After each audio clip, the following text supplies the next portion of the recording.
함께 나누실 말씀은 구약성경 열왕기상 17장 14절로 16절 말씀입니다. 함께 봉독합니다. 이스라엘의 하나님 야훼의 말씀이 나 야훼가 비를 지면에 내리는 날까지 그 통에 가루가 떨어지지 아니하고 그 병에 기름이 없어지지 아니하리라 하셨느니라. 그가 가서 엘리야의 말대로 하였더니 그와 엘리야와 그의 식구가 여러 날 먹었으나 야훼께서 엘리야를 통하여 하신 말씀이 통에 가루가 떨어지지 아니하고 병에 기름이 없어지지 아니하니라. 아멘. 앉으시면서 인사합니다. 주님의 이름으로 당신을 사랑하고 축복합니다. 주님의 이름으로 여러분들을 사랑하고 축복합니다. 하나님의 은혜가 우리 가운데에 가득 넘쳐나게 될 줄로 믿습니다. 함께 봉독한 열왕기상 17장 14절로 16절 말씀을 중심으로 해서 야훼께서 엘리야에게 하신 말씀과 같이 이런 제목으로 함께 말씀을 나누기를 원합니다. 함께 제목을 읽어봅니다. 시작.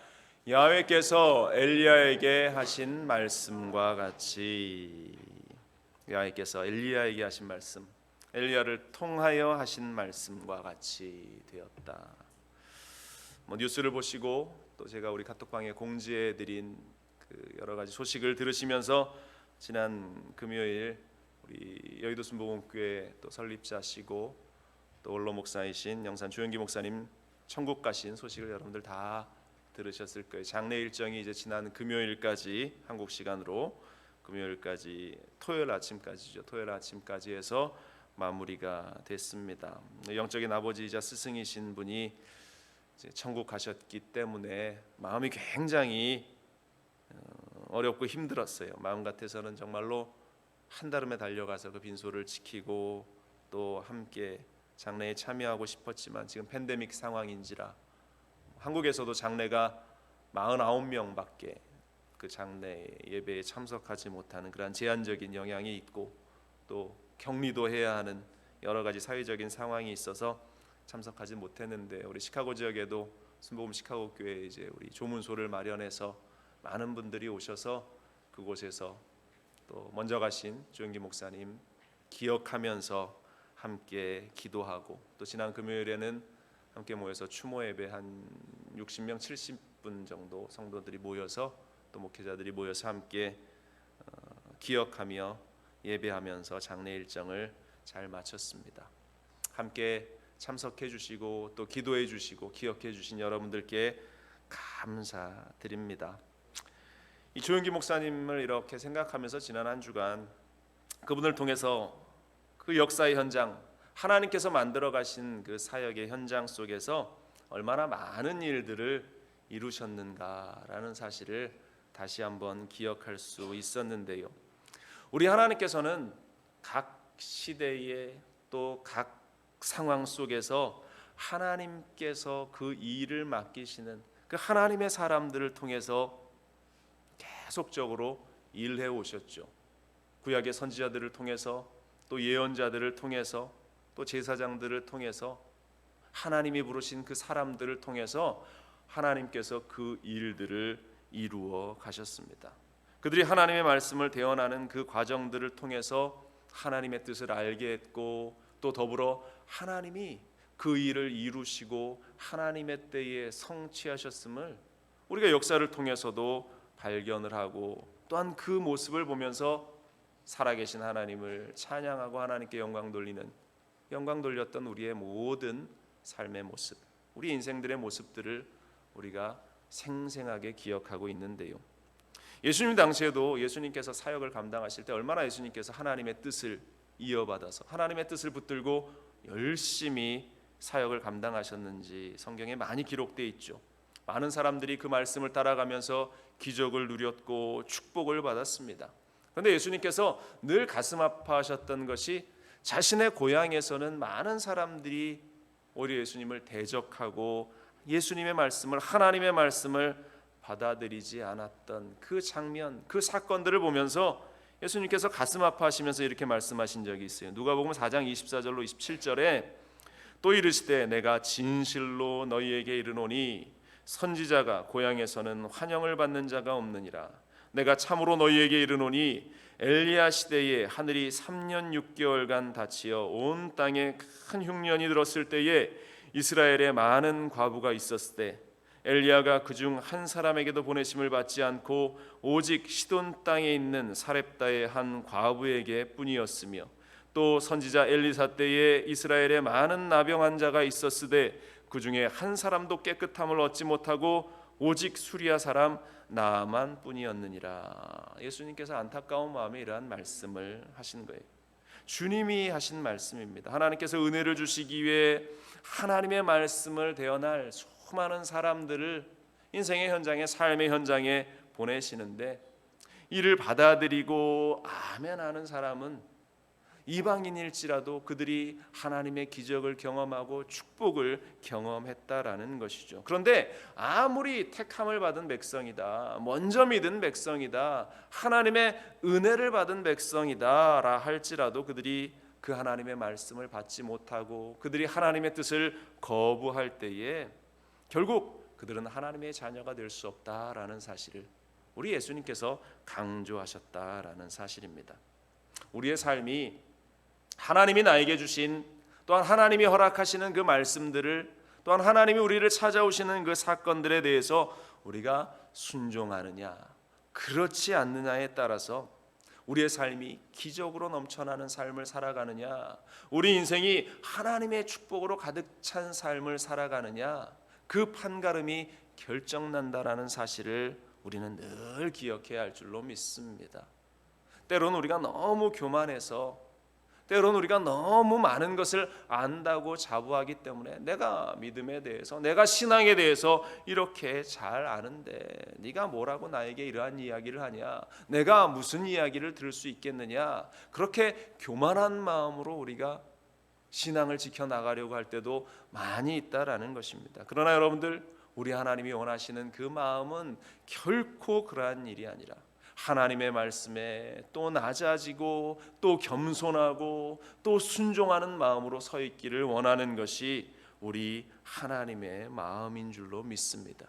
우리 하나님의 모습인 줄로 믿습니다. 하나님의 뜻을 바로 분간할 수 있고 바라볼 수 있는 우리가 되기를 간절히 축원을 드립니다.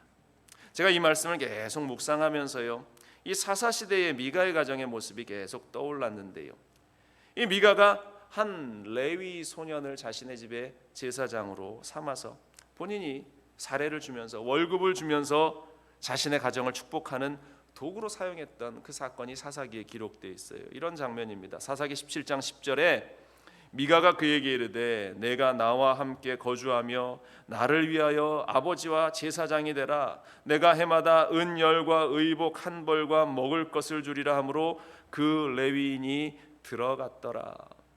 그러니까 사사시대의 그 안타까운 모습이 바로 이런 모습이었는데요, 미가가 그러면서 착각했습니다. 사사기 17장 13절에 이에 미가가 이르되 레위인이 내 제사장이 되었으니 이제 야훼께서 내게 복을 주실 줄을 아노라. 그가 그렇게 착각하면서 레위인 한 사람을 고용해서 자신의 집을 축복하는 그러한 도구로 삼았는데, 장담하건대 이 가정은 결코 하나님의 아무런 축복도 아무런 기적도 누리지 못했을 것이다 라고 저는 확신합니다. 하나님의 축복과 하나님의 그 은혜는 바로 하나님이 사용하시는 그 사람, 그것은 우리가 정하는 것이 아니고 우리가 판단하는 것이 아니고 하나님이 정하시고 하나님이 보내신 사람을 통해서 하나님의 말씀이 대언되고 하나님의 축복이 전달되어지고 그것이 우리의 삶 속에 나타나게 될 것이다. 그리고 더불어 우리는 그 말씀을 아멘하며 받아들일 때, 겸손함으로 그 말씀을 받아들일 때 우리의 삶은 축복으로 가득 찬 삶이 되어진다라는 사실을 오늘 이 아침 우리는 기억해야 할 줄로 믿습니다. 오늘 이 과정을 이 엘리야를 통해서 하나님께서 이루어 나가시는 일들을 보기 위해서 제가 서두에 이러한 좀 장황한 말씀을 드리는 것인데요, 엘리야에게 하신 말씀이 이루어지는 그 과정, 오늘 본문을 통해서 우리에게 주시는 말씀입니다. 먼저 첫 번째로 하나님께서 그 과정 가운데 먼저 엘리야를 사르밧 과부의 집으로 보내시는 그 장면을 우리가 발견을 하게 되죠. 오늘 본문 열왕기상 17장 9절은 이렇게 기록되고 있습니다. 너는 일어나 시돈에 속한 사르밧으로 가서 거기 머물라. 내가 그곳 과부에게 명령하여 내게 음식을 주게 하였느니라. 이 하나님께서 이 엘리야를 사르밧 과부에게 보내시고 계신다. 가련하고 고통 가운데 있는 이 한 과부를 찾아가서 그 가정 가운데에 하나님의 은혜를 베풀라 말씀하시는데요. 하나님이 왜 이방 땅, 이 시돈에 있는 사르밧이라는 이 동네에 그리고 그 자리에서 사는 한 과부에게 이 엘리야 선지자를 보내셨을까? 이 말씀을 묵상하면서요, 이스라엘 나라도 아니고 이스라엘 땅도 아닌 왜 이방 나라의 땅으로 하나님께서 이 엘리야를 보내셨을까? 제가 이 말씀을 묵상하는 가운데 문득 든 생각이, 오늘 본문의 이 배경이 되는 열왕기상 이 17장은 이제 그 후에 등장할 열왕기상 18장, 우리들이 잘 아는 갈멜산의 전투가 펼쳐지는 그 장이 열왕기상 18장입니다. 바알의 선지자들과 아세라의 선지자들과 더불어서 이 엘리야가 혼자 그 치열한 영적 전투를 펼쳐나가는 그 현장, 그 이야기가 18장에 기록되어 있는데, 이 말씀을 이렇게 묵상하면서 이 17장은 18장을 준비하기 위한 그러한 숨고르기, 하나님의 그 맹렬함을 나타내 보이기 위한 숨고르기점으로 제가 여겨졌어요. 그래서 하나님께서 이 엘리야 선지자들을 그 땅 가운데에 보내시기 직전에 이스라엘 온 나라 가운데에 가뭄이 있을 것을 예언을 하셨죠. 열왕기상 17장 1절에 길르앗에 우거하는 자 중에 디셉 사람 엘리야가 아합에게 말하되 내가 섬기는 이스라엘의 하나님 야훼께서 살아계심을 두고 맹세하노니 내 말이 없으면 수년 동안 비도 이슬도 있지 아니하리라. 하나님의 사람을 통해서 하나님의 말씀이 선포되어지는 그 현장, 실제로 이 말씀대로 3년 6개월 동안 가뭄이 이어집니다.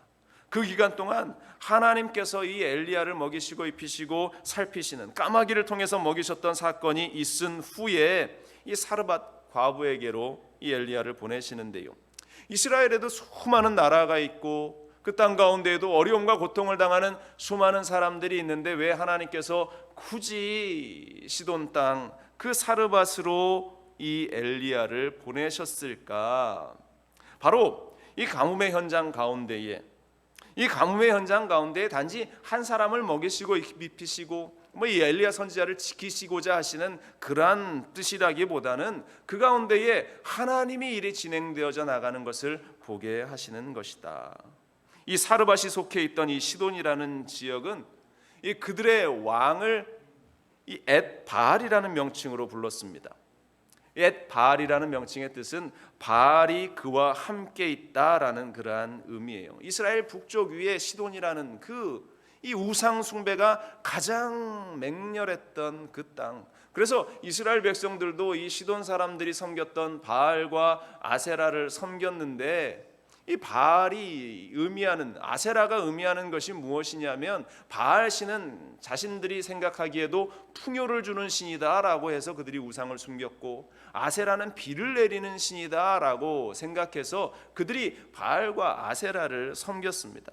그렇다면 그러한 것을 기준으로 봤을 때 이 바알과 아세라를 섬기는 이 땅 가운데에 최소한 배고픔이 없어야 할 것이 맞고요, 최소한 비가 풍족히 내려서 그들의 삶의 자리에 어려움이 없어야 할 것이 당연한 일일진데, 지금 엘리야가 이스라엘 가운데 아합에게 예언한 대로 3년 6개월 동안 이 땅 가운데 비가 없을 거야 라고 예언한 그 예언의 영향이 지금 이방 땅 가운데에도 미치고 있는 것입니다. 그래서 시돈 지역에도 그들이 그렇게 자랑하는 바알과 아세라가 있음에도 불구하고 하나님의 명령하심 속에서 그 땅 가운데도 기근과 가뭄과 메마름이 이어지고 있었다라는 현실, 그러면서 하나님께서 이 엘리야를 그 땅에 있는 한 과부에게 보내셨는데, 이방의 우상들이 그 자리를 지키고 있는 땅 가운데에서 하나님이 일하고 계심을 그들에게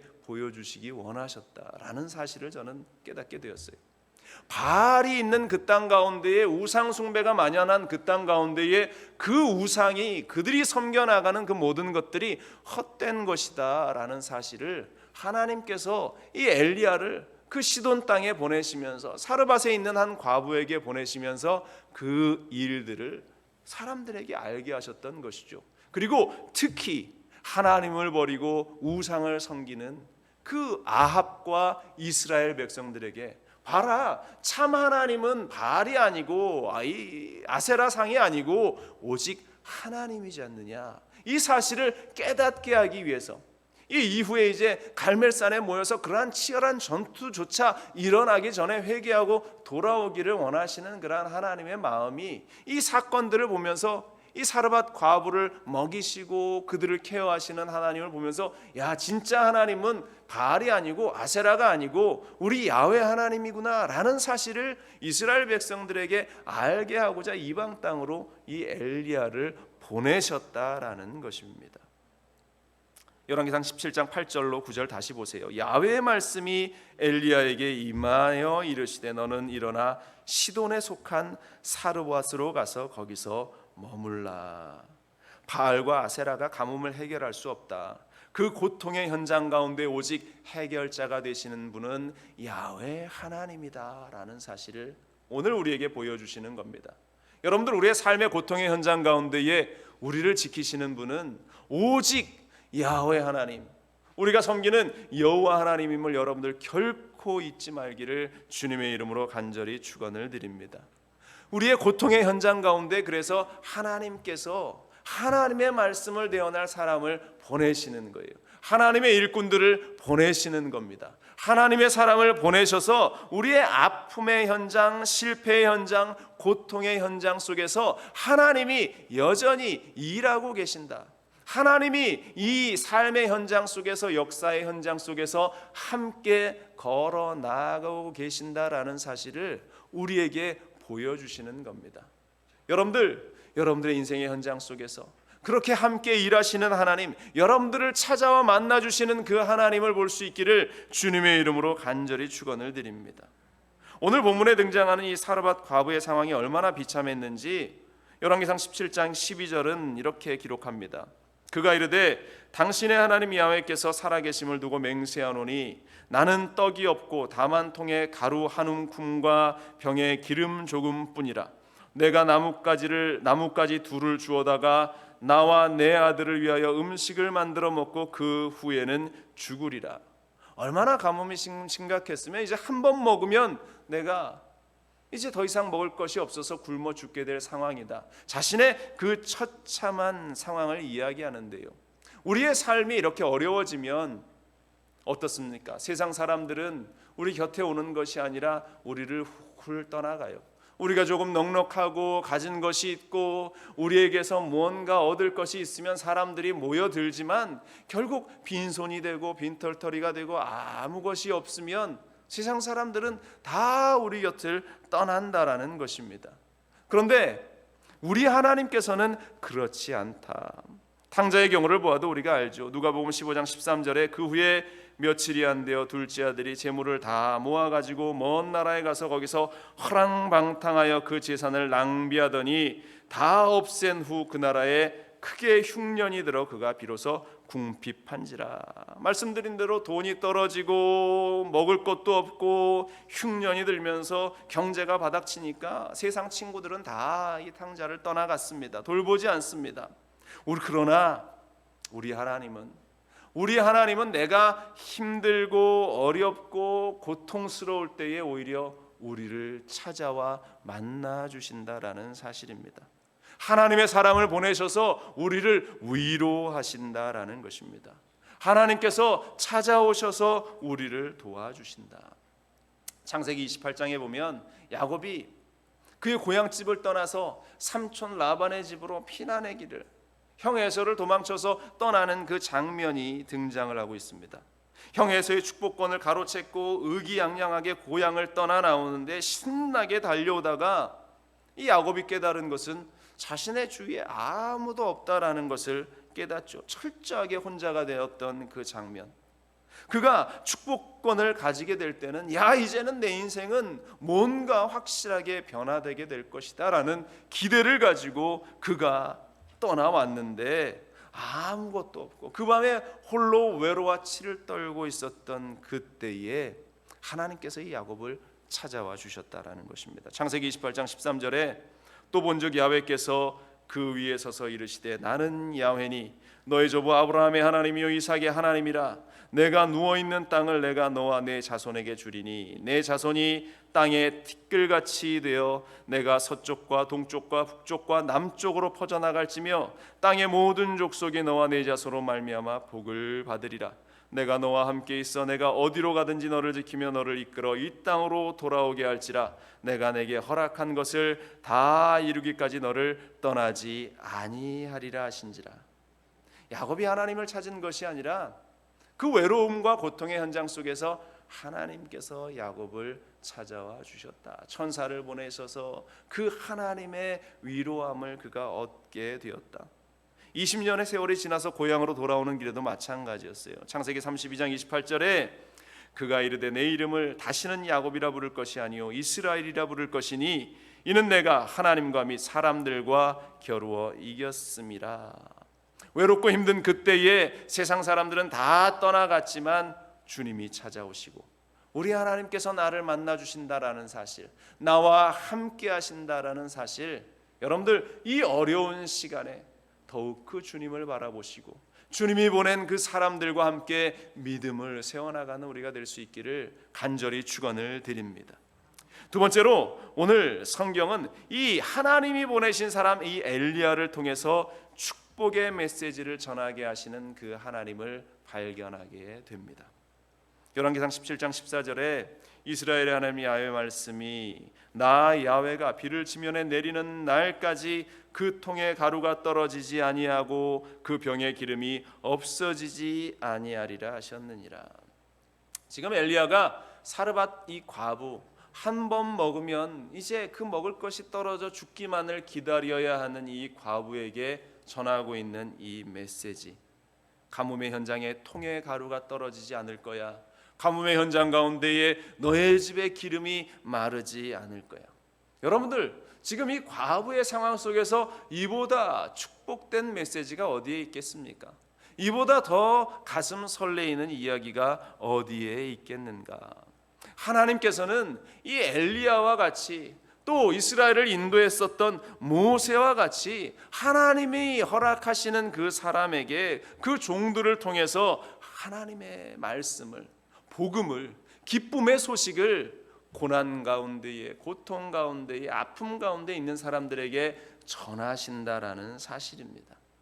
서두에 말씀드린 대로 지난 주간 우리 조영기 목사님께서 하나님의 부르심을 받아서 천국에 가셨어요. 1958년도 신학교를 졸업하고 불광동이라는 그 지역 판자촌이 즐비했던 우리 어르신들은 기억하실 거예요. 판자촌이 가득했던 거기에다가 천막을 하나 치고 교회를 세웁니다. 그리고 63년간을 그 목회의 현장에서 하나님의 말씀을 전하기 위해서 발버둥을 치셨어요. 조영기 목사님을 통해서 하나님이 전하신 메시지는 뭐 어떤 철학적인 이야기도 신학적인 이야기도 심한 논리도 아니었어요. 배운 사람들만 들을 수 있는 그러한 메시지, 그러한 설교가 아니었다라는 것이죠.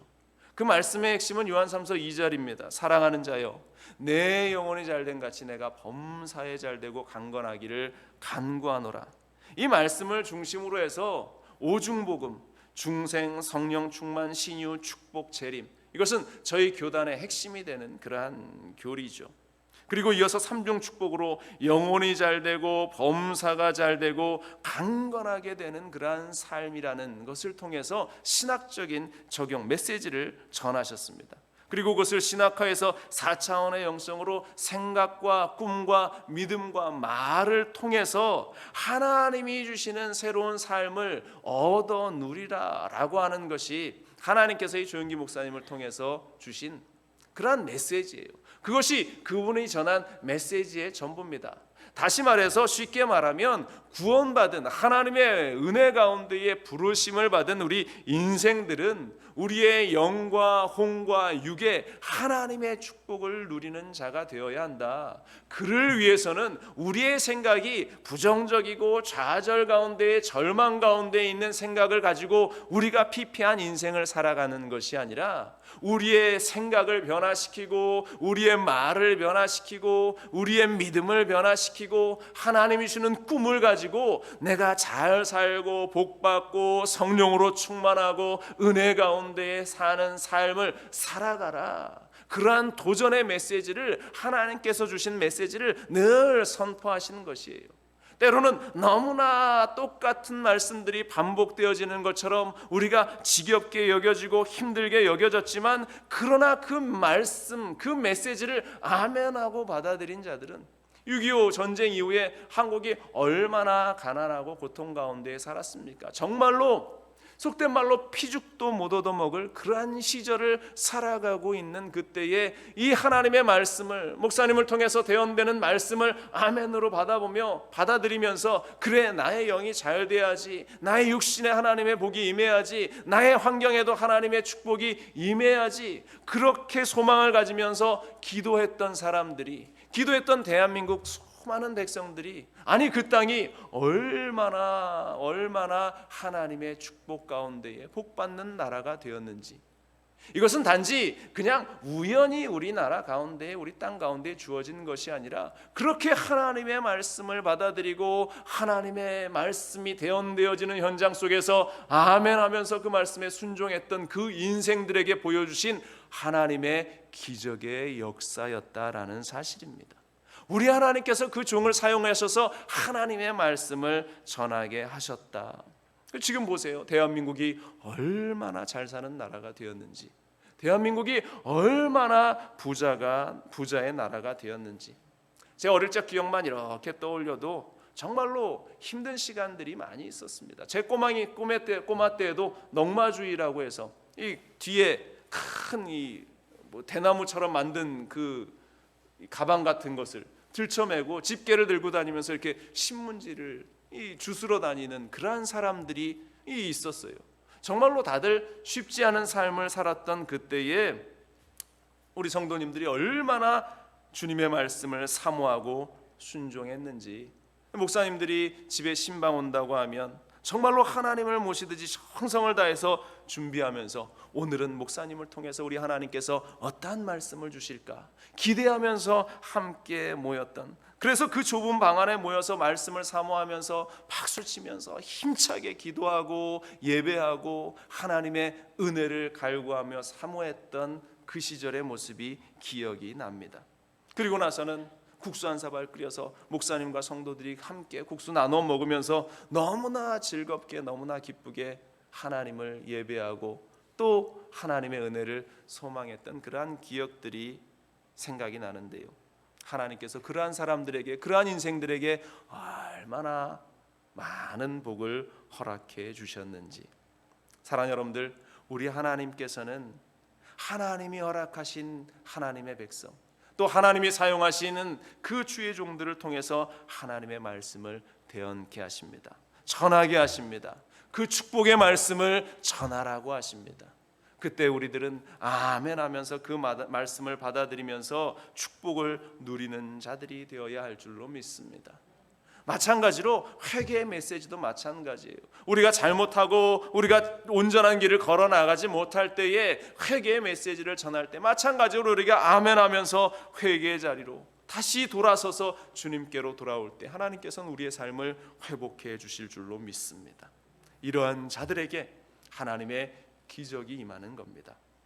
세 번째로 오늘 성경에서 보여주는 것이 엘리야에게 하신 말씀과 같이, 엘리야를 통하여 하신 말씀과 같이 실제로 기적이 그 가정 가운데에 일어났다라는 사실입니다.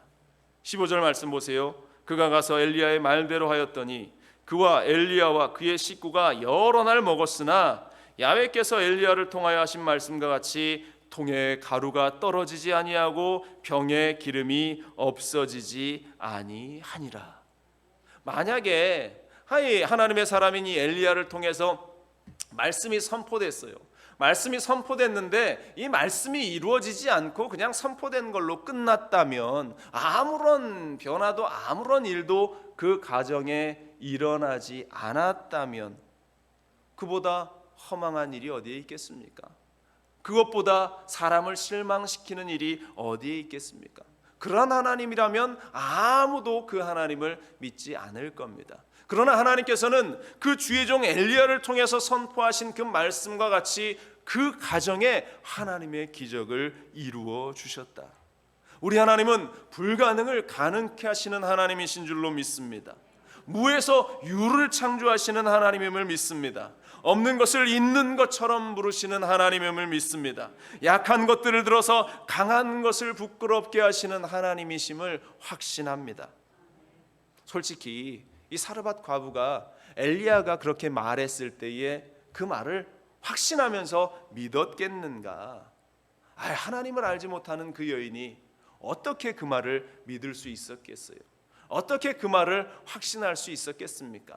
다만 그 여인이 가졌던 것은 어차피 내가 이것을 먹고 죽나 먹지 않고 죽나 그냥 믿져봐야 본전이니까 한번 주어보자 하고 던져 주었을는지 모릅니다. 그러나 하나님께서는 이러한 순종도 귀하게 보셨다라는 것입니다. 이 순종과 이 믿음을 결코 가볍게 여기지 않으셨다라는 사실입니다. 하나님께서는 그 하나님의 말씀이 선포되어지는 그 현장 속에서 내가 100% 확신하고 내가 100% 신뢰하지 못한다 할지라도 하나님의 말씀에 순종하는 그 순종의 모습을 결코 가볍게 여기시지 않는다. 우리 가운데에 그와 같은 모습이 있기를 간절히 바랍니다. 창세기 17장에 하나님께서 아브라함에게 외아들 이삭을 제물로 바치라고 합니다. 그때 아브라함이 주저없이 순종을 합니다. 창세기 22장 9절로 10절에 하나님이 그에게 일러주신 곳에 이른지라. 이에 아브라함이 그곳에 제단을 쌓고 나무를 벌려놓고 그의 아들 이삭을 결박하여 제단 나무 위에 놓고 손을 내밀어 칼을 잡고 그 아들을 잡으려 하니.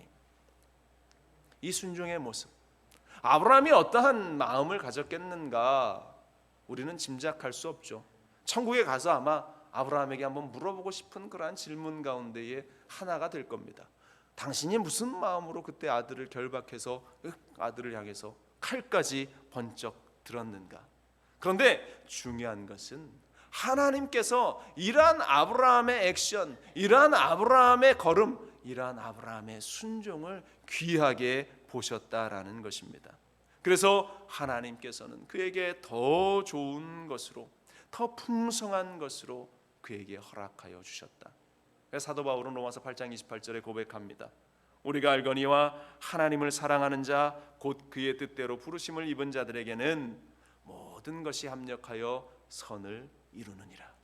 하나님은 우리의 생각보다 더 좋은 것들로 우리에게 허락하시고 채워주시기를 원하시는 분, 합력하여서 선이 되게 하시는 하나님이다라는 사실을 성경이 끊임없이 이야기하고 있어요. 사랑하는 여러분들, 우리가 기억해야 할 것이 바로 이겁니다. 내가 건강하다고 복받은 것인가? 내가 물질만 많다고 내가 복받은 것인가? 때로는 건강하지 못하기 때문에 내 약한 몸을 이끌어달라고 하나님께 기도할 수 있는 것이 우리에게는 은혜가 될는지 모릅니다. 때로는 내가 가진 것이 없기 때문에 하나님, 내 이 부족함을 하나님께서 채워주옵소서라고 기도할 수 있는 그 환경이 오히려 우리에게는 축복의 시간이 될는지 모릅니다. 그러나 중요한 것은 그렇게 기도하는 자들을 하나님께서는 외면하지 않으신다. 오히려 하나님께서 계획하신 바 더 놀라운 은혜들로 하나님께서 채워주신다라는 것입니다. 오늘날 우리의 단점은 하나님을 보지 않고 사람을 본다는 데 있어요. 하나님이 주시는 말씀을 믿지 못하고 하나님의 방법을 의지하지 못하고 사람의 방법, 사람의 뜻을 의지하려고 합니다. 중국의 선교의 문을 열었던, 내지 선교의 문을 열었던 허드슨 테일러는 한 번도 사람들에게 아쉬운 소리를 하지 않았다라고 기록합니다. 하나님께 신뢰함으로 당당히 하나님의 일을 해냈던 사람이다라고 역사가 기록하고 있어요. 그래서 그가 시작했던 선교단체가 지금은 OMF라는 그러한 선교단체로 성장되어져 있는데요. 이 선교단체의 중요 원리 하나가 신앙으로 선교하는 선교단체다.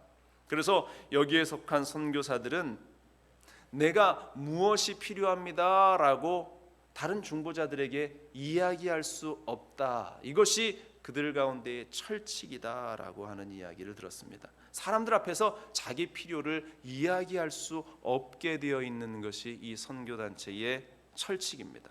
그러니까 내가 굶어 죽는 한이 있더라도 내가 배고프다라는 것을, 내가 어려움 가운데 있다 할지라도 이것이 어려움 가운데 있다라고 사람한테 이야기하는 것이 아니라 문제가 있고 어려움이 있으면 십자가 앞에 하나님 앞에 무릎 꿇어 기도하는 것이죠.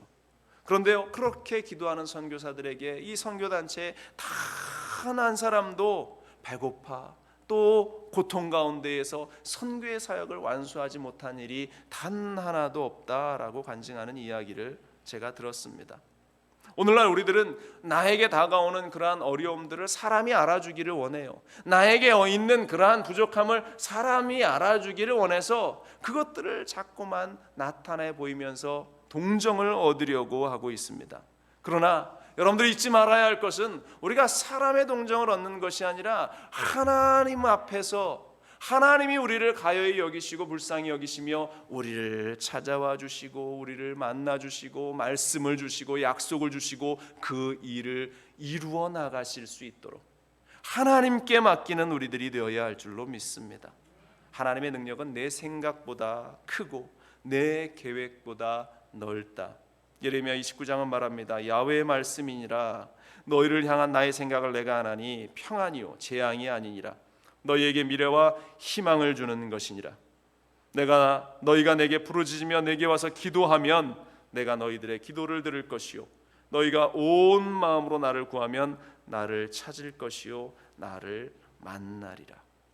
하나님은 내가 어려울 때에 나를 찾아와 주시는 분이십니다. 엘리야와 같은 사람을 보내서 위로를 주시는 하나님입니다. 그리고 엘리야와 같은 사람을 통해서 하나님의 말씀을 전하게 하시는 분입니다. 또한 그 말씀대로 문제가 해결되어지는 역사를 허락하시는 기적의 하나님입니다. 여러분들 그 하나님을 믿으시기 바랍니다. 엘리야를 통해서 주신 그 말씀이 이루어지는 것처럼 우리는 그 말씀을 바라보면서 아멘 아멘 하면서 하나님이 이루실 일들을 기대하고 소망하면 그것으로 우리의 할 일은 충분하다라는 사실을 이 땅을 살면서 우리는 결코 잊지 말아야 할 줄로 믿습니다. 여러분들 하나님이 보내신 자들의 말에 귀를 기울일 수 있는 귀, 또 그 말씀에 순종할 수 있는 은혜, 또 말씀대로 되는 기적을 누릴 수 있는 축복이 우리 가운데 있기를 간절히 축원을 드립니다. 예수님께서 그 하인을 치료하기 위해서 주님께 구하던 백부장에게 하신 말씀이 있죠. 마태복음 8장 13절에 예수께서 백부장에게 이르시되 가라 내 믿은 대로 될지어다 하시니 그 즉시 하인이 나으니라. 너의 믿음대로가 아니라 네가 믿은 대로 될 것이다 라고 말씀하고 있어요. 너의 믿음의 사이즈에 따라서 이루어질 것이 아니라 네가 믿는 그대로 이루어질 것이다. 우리 하나님의 말씀을 기억하시면서 여러분들 엘리야를 통해서 하나님께서 주신 그 말씀, 엘리야를 통해서 하나님께서 허락하신 그 말씀대로 우리의 삶이 변화되고 우리의 삶이 은혜 가운데에 있는 그 기적의 역사들을 매일매일 누릴 수 있는 우리 모두가 되시기를 주님의 이름으로 간절히 축원을 드립니다. 주님이 우리와 함께 하실 줄로 믿습니다. 기도하겠습니다. 야훼께서 엘리야를 통하여 하신 말씀과 같이 우리의 인생 가운데 정말로 하나님이 찾아오시고 또 하나님의 사람들을 보내셔서 말씀을 주시고 또한 그 가운데에 반드시 그 일들이 이루어질 수 있는 은혜를 주심에 감사합니다. 하나님, 우리가 믿음이 연약해지고 주님을 바라보는 그 눈이 어두워지면서 자꾸만 사람을 의지하고 싶어집니다. 자꾸만 세상적인 계산과 방법들을 내어 놓으려고 합니다. 하나님, 우리를 붙잡아 주시옵소서. 우리의 생각을 붙잡아 주시고 우리의 마음을 붙잡아 주시옵소서. 오직 성령이 우리 가운데에 역사하심을 보는 은혜의 현장이 이 자리 가운데 우리 가운데 있게 하여 주옵소서. 살아계신 하나님께서 우리와 함께 하심을 믿고 의지하며 이 모든 말씀 우리 주 예수 그리스도의 이름으로 간절히 기도합니다. 아멘.